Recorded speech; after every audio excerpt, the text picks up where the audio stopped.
A anarquia funciona. Peter Gelderlos. Pós-fácil. Funciona quando fazemos com que funcione. As diversas pessoas que conspiraram para passar adiante estas histórias rebeldes através do papel e fazê-las chegar em suas mãos foram atenciosas o suficiente de modo a proporcionar, através do exemplo, uma parte da anarquia, o livro em si.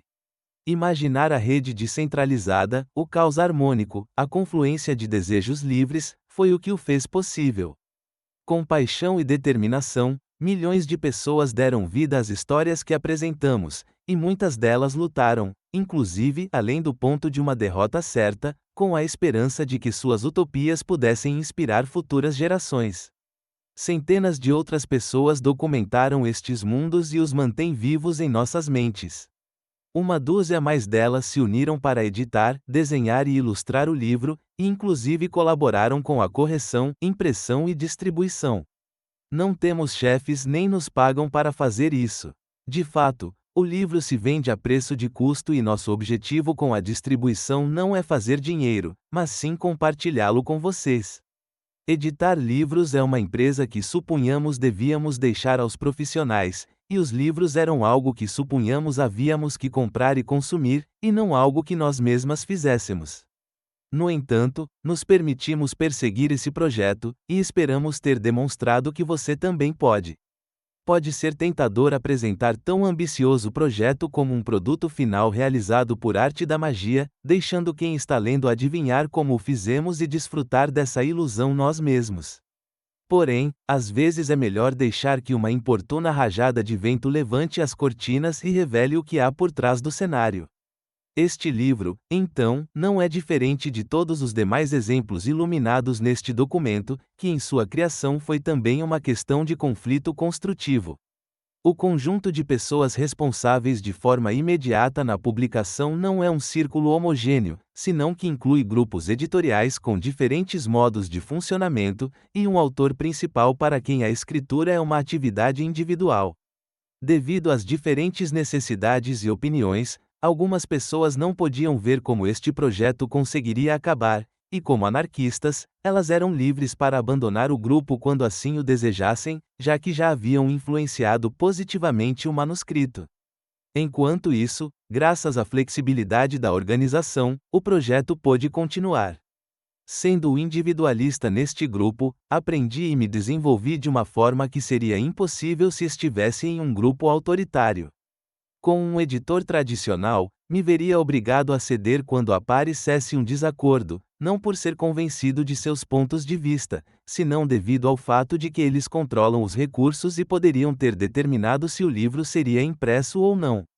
Mas com nossa disposição horizontal, eu poderia receber críticas que sabia que tinham a intenção de desenvolver o livro em todo o seu potencial pro mundo, e não só para fazer que se vendesse melhor em um mercado idiotizado.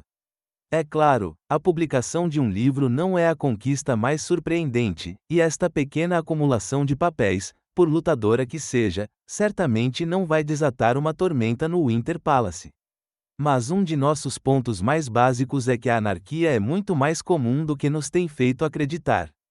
E, caramba, se nós podemos fazê-la funcionar, você também pode. Tal como as outras histórias contadas aqui, a história de nossa narrativa contém suas próprias debilidades.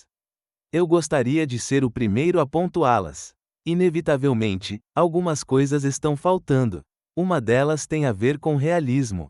Ao fazer este livro, tratamos de não idealizar os exemplos, ainda que seja evidente que estas páginas não proporcionam o espaço para uma análise completa das fortalezas e debilidades de cada revolução ou experimento social citado.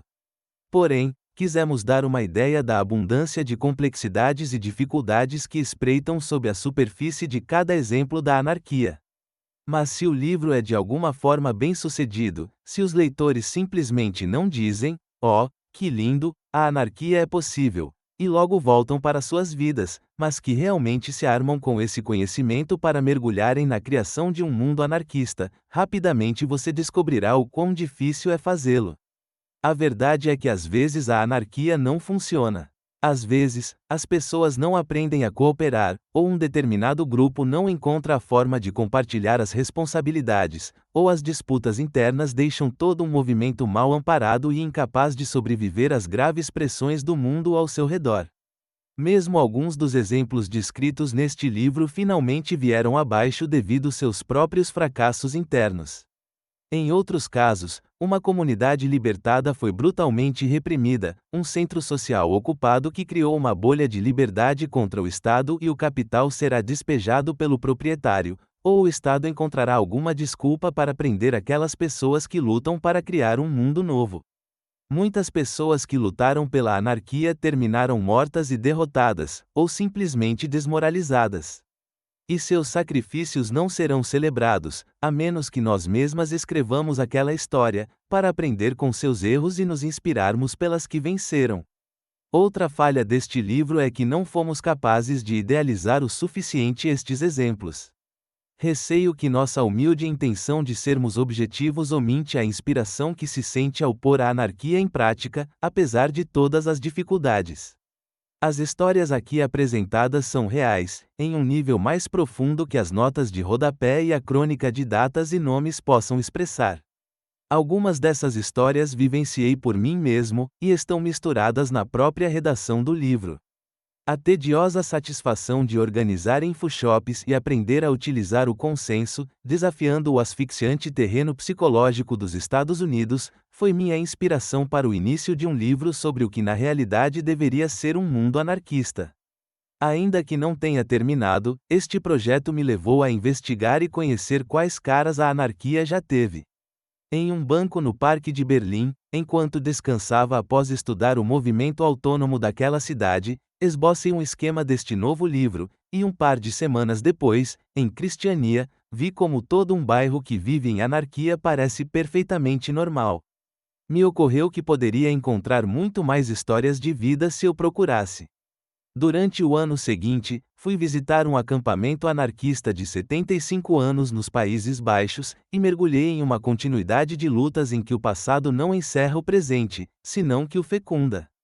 Estive em cidades provinciais da Ucrânia que uma vez derrubaram a autoridade e tentei imaginar como elas eram, me fiz jardineiro em uma vila anarquista nas montanhas da Itália, e senti até os ossos o que significava a abolição do trabalho.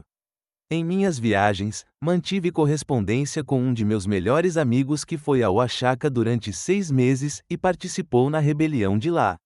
De forma bastante apropriada, terminei de escrever em uma casa ocupada em Barcelona, onde fiquei à espera de julgamento e ameaçado de prisão depois que um policial me incriminou. O parque localizado na rua abaixo costumava ser o presídio da cidade, mas os anarquistas o derrubaram em 1936. Em 2007, nosso centro social começou os protestos contra nosso iminente despejo, armando uma tenda livre, expondo uma seleção de livros de nossa biblioteca, contando histórias às crianças. Inesperadamente ilegalizado, percebi como minha sobrevivência estava ligada à rede de espaços libertários ao longo da cidade, que me abrigaram e alimentaram. E estes espaços, por sua vez, dependem da luta de todas nós para criá-los e defendê-los.